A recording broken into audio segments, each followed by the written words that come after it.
Por uma bruxa velha que topou comigo no meio do caminho e disse: você vai estar condenado pro resto da sua vida a pensar na A gente tinha duas dessa quando eu era criança. E elas não funcionavam direito, elas estavam quebradas, mas foi graças a uma dessas assim que eu fui identificando letras, números. E foi um momento assim que eu pensei, sabe, no momento que eu tava digitando tac, tac, tac, e ela fez plim, eu pensei comigo mesmo com 5 ou 6 anos. Tá bom, eu gosto de escrever. Isso aqui é muito divertido. Por que quadrinhos e por que também Salvador? Tá bom.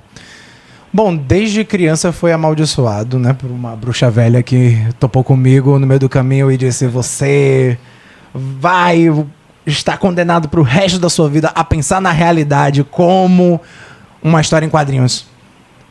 E desde então eu lembro isso. Eu acordava desde que eu, sei lá, tinha uns 4, 3 anos.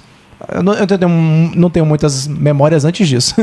Mas eu ficava roteirizando o meu dia a dia. Sabe? Eu via tudo, as pessoas ao meu redor, como se fosse uma história em quadrinhos. Acho que muito por influência de Maurício de Souza, é claro. Oi, Maurício de Souza, que originalidade, né? Ser influenciado por Maurício de Souza, uau! Mas eu tinha muitas revistas da Turma da Mônica ao meu redor e isso me ajudava a enxergar a realidade como se fosse um frame por frame, como se fosse um rolo de filme. E, inevitavelmente, quando eu comecei a aprender a escrever, eu aprendi a ler antes de escrever, né? Graças a Maurício de Souza também. Valeu, Maurício de Souza. 4 anos eu fui alfabetizado.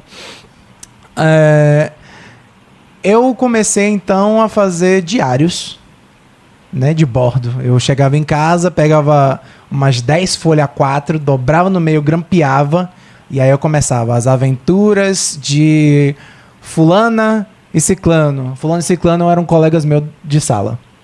E aí eu começava a contar historinhas deles. Não necessariamente eram histórias verídicas, né? Às vezes eu pegava um filme que tava rolando na época, tipo Jumanji. Tinha um filme que passava na sessão da tarde direto, Jumanji. Jumanji, eu lembro.